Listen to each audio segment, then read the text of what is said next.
What's up, what's up, what's up? It's Dr. William James here reporting to you guys. And I want to talk to you guys today about toxic masculinity. Now, you guys, if you've seen my videos, if you're familiar with my videos, I like to get straight to the point. So I'll let you know right now, toxic masculinity does not exist. I'll say that again. Toxic masculinity does not exist. And I like to remain objective, so I'm just going to stick to that. I may elaborate and expand on it later on, but I just want to address masculinity and why toxic masculinity does not exist in this video. So it shouldn't take too long. So if you look up the definition of masculinity, if you look up Merriam-Webster's or Oxford or Cambridge dictionary in order to source it, you're going to probably see masculinity pertains to the attributes of men and manliness, things that society renders and associates with men.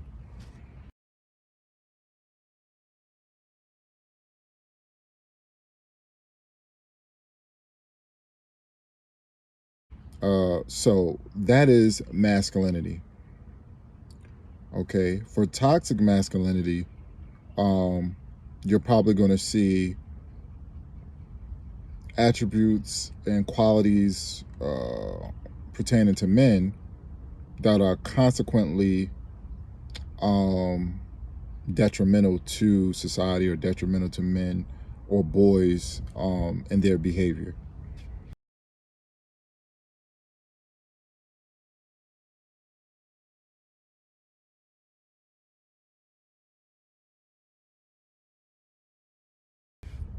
Now, the reason that I say masculinity does not exist is because toxic masculinity is the absence of masculinity. Toxic masculinity does not exist because it is the absence of masculinity. Okay? And whenever you see a man displaying actual manly attributes, it's not toxic, all right? It would almost be like saying toxic kindness or toxic love. Love is a two-way street. If the love is real, it can never be toxic, okay? There are toxic relationships, but there's no such thing as toxic love. Just like there are toxic people, but there's no such thing as toxic masculinity, okay? There are toxic people, but there's no such thing as toxic masculinity, okay? For example, let's think this through. What do you call it? All right, so they say, for example, an example of toxic masculinity is when you say, men don't cry. Stop crying, men don't cry. Any man who's really masculine and secure in who he is understands that men cry. Okay, any real man knows that it's okay to cry. Now, I would say that it depends on what you cry about. I do believe in general, as you become an adult, there's a certain amount of toughness that we just have as adults, and being, role models in society. Like if you get a paper cut, a man, I don't think it's masculine to cry over a paper cut, but men cry. If something happens to you, you lose a family member, you could be going through a tough time, tough relationship, tough breakup.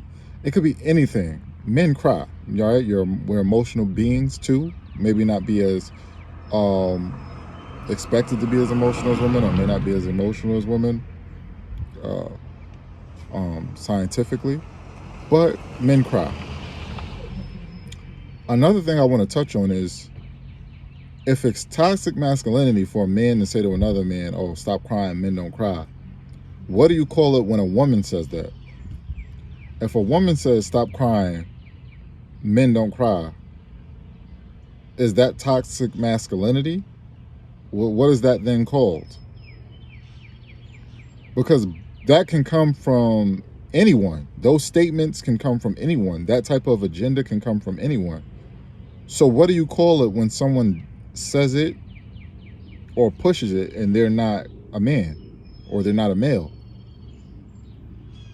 All right. You don't see toxic masculinity and toxic femininity promoted at the same rate. There's a lot going around about toxic masculinity, but you don't hear a lot about toxic femininity, which also, again, I don't think that exists. I think there are toxic people. I think people have some things twisted, but I don't think masculinity or femininity can be toxic. Those are beautiful things. The attributes and qualities and traits pertaining to a woman, that's beautiful. The attributes and qualities and traits pertaining to a man, that's beautiful. Men and women are not the same. There is masculine energy, there is feminine energy. There are certain things you just expect when you hear when you hear female or woman, and there's certain things that you expect when you hear or see a man.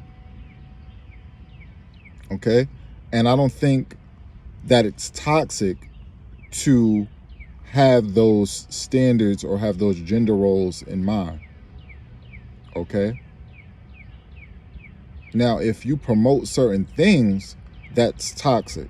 But the idea, the actual act of being masculine, or the actual act or idea of being feminine, by definition, that's not toxic. That's a good thing.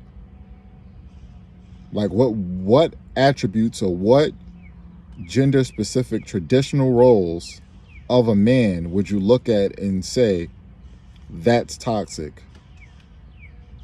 He's masculine, so he's strong. He takes care of his family. He is a provider, a protector. You know, these are the traditional standards of a man. It's never been a traditional expectation that men don't cry. That would be stupid. That's a toxic person if they're promoting that men don't cry. So if we look at any specific thing, we would have to look at the specific action, the specific statement, and evaluate that and say, okay, that statement, that's toxic. That's the absence of masculinity. That statement, that's toxic. That's the absence of femininity. Okay? I hope that you're understanding this. I was watching a video, a Jubilee video, when they brought up toxic masculinity, and it was a woman who said, like, oh, something along the lines of, oh, well, help if, you know, men didn't say this because it promotes, toxic masculinity, which hurts us and things of that nature. Those girls, because we're also taught, because of toxic masculinity, what a man should be as well. I think. But what if a woman is saying it? What if a mother is raising her son, and the son falls, and he starts crying, and then she says, "Oh, stop crying, boys don't cry." Is that toxic masculinity, even if it's coming from a woman? Like, do you see how that wouldn't make sense? Like, I think we need more clarity on what we're saying here. All right, so we have these new terms being promoted: toxic masculinity, throwing toxic on it, toxic femininity, which you rarely hear that. I've actually never heard that promoted on any like social sites or anything. It's always toxic masculinity. How can masculinity be toxic? How exactly can masculinity be toxic? Again, like I said, kindness isn't toxic. It's the absence of kindness that's toxic. Love isn't toxic. It's the absence of love that's toxic.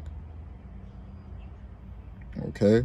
You would have to add to the definition. When someone is obsessed, okay, that can be toxic. Okay? But it's the obsession that makes things toxic. Love on itself is not toxic. That's a beautiful thing. People want to be in love. When you see two people who are in love, or two or more people who are in love, that's a beautiful thing. When you see people who genuinely care about each other, they know how to communicate with one another, they care about each other's feelings, that's a beautiful thing. That's love. You wouldn't call it toxic love. Okay? If you see one person care about the person more than the other, and you feel that one person is being used, again, that's a toxic relationship. Love is a two-way street. If you love one person and they don't love you back, now that's not the same thing going on there. It's one way. Okay, that can become toxic. That you would look at that and say that's a toxic relationship. The feelings aren't mutual there, which will create something toxic. Okay? So I don't want to spend too much time. It's just something that's promoted a lot in our society, and I want us to use our thinking cap. There are toxic people, but there is no such thing as toxic masculinity or toxic femininity. There are just people who are toxic, and they promote toxic ideologies. All right, we got to be real careful with what we're saying. You need to think twice about the things that society promotes, the things that the media puts in your face. All right, because if you notice, there's a decline on the type of men that we saw in the 60s, 70s, 80s, and 90s. Okay, and it could be part of an agenda to emasculate.